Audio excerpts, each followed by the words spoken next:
नमस्कार, मी प्रिया काळे. तरुण भारतच्या न्यूज बुलेटिनमध्ये आपल्या सर्वांचं स्वागत. आता पाहूया ठळक घडामोडी.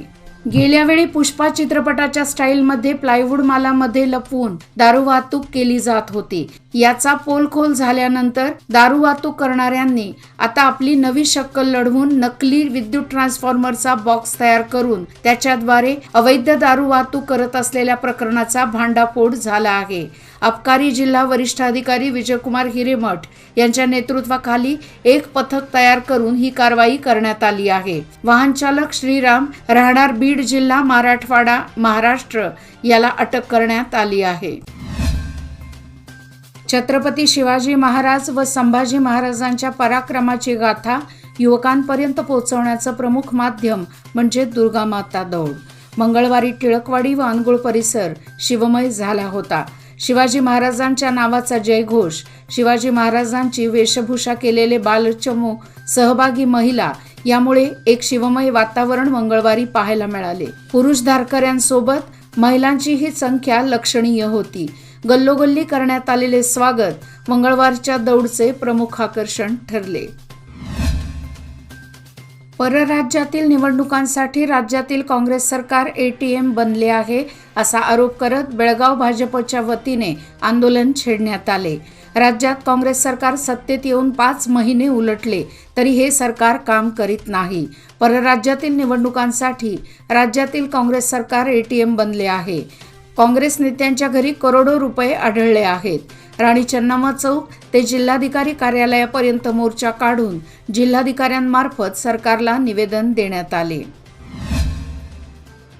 आगामी लोकसभा निवडणुकीत जर इंडिया आघाडी विजयी झाल्यास काँग्रेसच्या वतीने मल्लिकार्जुन खरगे किंवा राहुल गांधी यांना पंतप्रधान पदाचे उमेदवार घोषित केले जाऊ शकते, असे वक्तव्य काँग्रेस खासदार शशी थरूर यांनी केले आहे. पुढील वर्षी होणाऱ्या निवडणुकीचा निकाल धक्कादायक ठरू शकतात, कारण विरोधी पक्ष एकजूट झाले आहेत. इंडिया आघाडी भाजपच्या नेतृत्वाखालील रालोआला मागे टाकून सत्तेवर येण्याची शक्यता असल्याचे थरूर यांनी तिरुअनंतपुरम येथे बोलताना म्हटले आहे.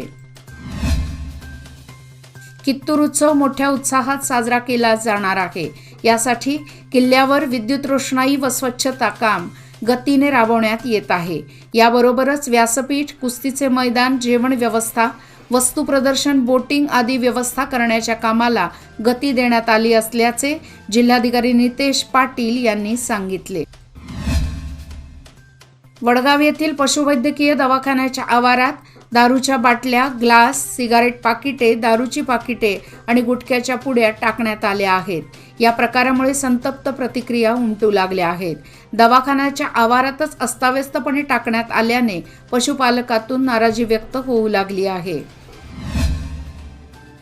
जुना धारवाड रोडवरील जिजामाता चौक येथील लोखंडी खांबाला मालवाहू ट्रकने जोरदार धडक दिल्याची घटना सोमवारी रात्री घडली.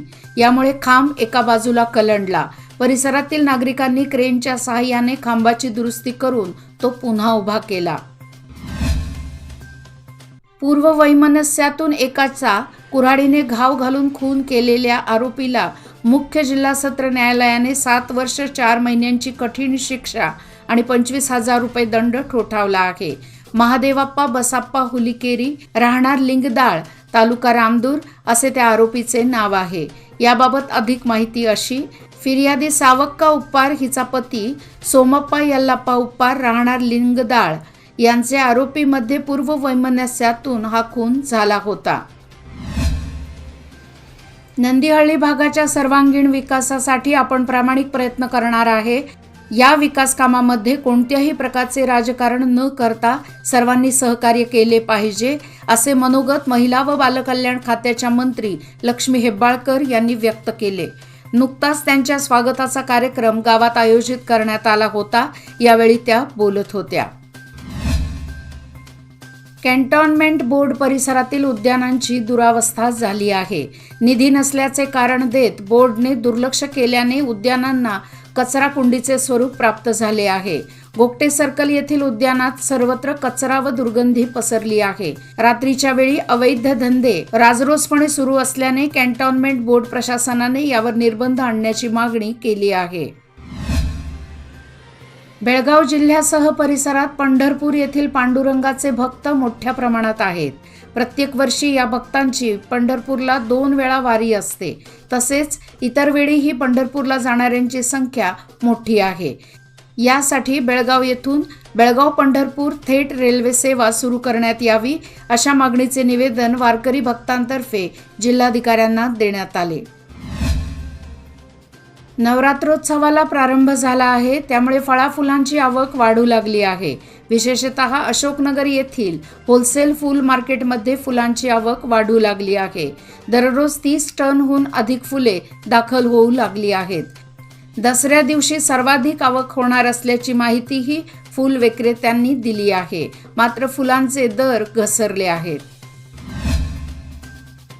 अतिवाड तालुका बेळगाव या बेकेनकेरी ग्रामपंचायतीच्या व्याप्तीत येणाऱ्या शेतकऱ्यांची पिकाऊ जमीन लघु पाटबंधारे खात्याकडून तलाव निर्माण करण्यासाठी 2007 मध्ये संपादित केली आहे. मात्र अद्यापही संबंधित शेतकऱ्यांना कोणतीच भरपाई देण्यात आली नाही. त्वरित याचा सर्वेक्षण करून संबंधित शेतकऱ्यांना भरपाई देण्यात यावी अशा मागणीचे निवेदन कर्नाटक राज्य रयत संघटनेतर्फे जिल्हाधिकाऱ्यांना देण्यात आले. कर्नाटक राज्यातील क्षत्रिय मराठा परिषद व बेळगाव जिल्हा क्षत्रिय मराठा परिषदेतर्फे सोमवारी 16 ऑक्टोबर रोजी डी.बी. पाटील फोटो स्टुडिओ कार्यालयात बेळगाव तालुका क्षत्रिय परिषदेची नूतन कार्यकारिणी निवड जाहीर करण्यात आली. अध्यक्षपदी डी.बी. पाटील, उपाध्यक्ष रोहन कदम, सचिवपदी रवी पाटील व एस.व्ही. जाधव, कार्याध्यक्ष आर.के. पाटील व इतर सदस्यांची नियुक्ती करण्यात आली. बेळगाव उद्यमबाग येथील KLS गोगटे इन्स्टिट्यूट ऑफ टेक्नॉलॉजीमध्ये एव्हलॉन्च 23 या 3 दिवसीय तांत्रिक महोत्सवाचे मंगळवारी दिनांक 17 ऑक्टोबर रोजी आयोजन करण्यात आले होते. यावेळी प्रमुख पाहुणे व नॅनोसेल नेटवर्क बेंगळूरचे CEO देवदास पै, गव्हर्निंग काउन्सिलचे अध्यक्ष राजेंद्र बेळगावकर, प्राचार्य डॉक्टर M.S. पाटील, विद्याशाखा संयोजक doctor Supriya Shanbhag, doctor D.B. Kulkarni यांच्यासह डीन, HOD व विद्यार्थी मोठ्या संख्येने उपस्थित होते. याचबरोबर आजचे बातमीपत्र इथेच संपले. अधिक माहिती आणि ताज्या घडामोडी करता पाहत रहा तरुण भारत न्यूज चॅनल. तसेच आमच्या चॅनलला लाईक, शेअर आणि सबस्क्राईब करायला विसरू नका. आणि विश्वासार्ह बातम्यासाठी दररोज वाचा दैनिक तरुण भारत. धन्यवाद.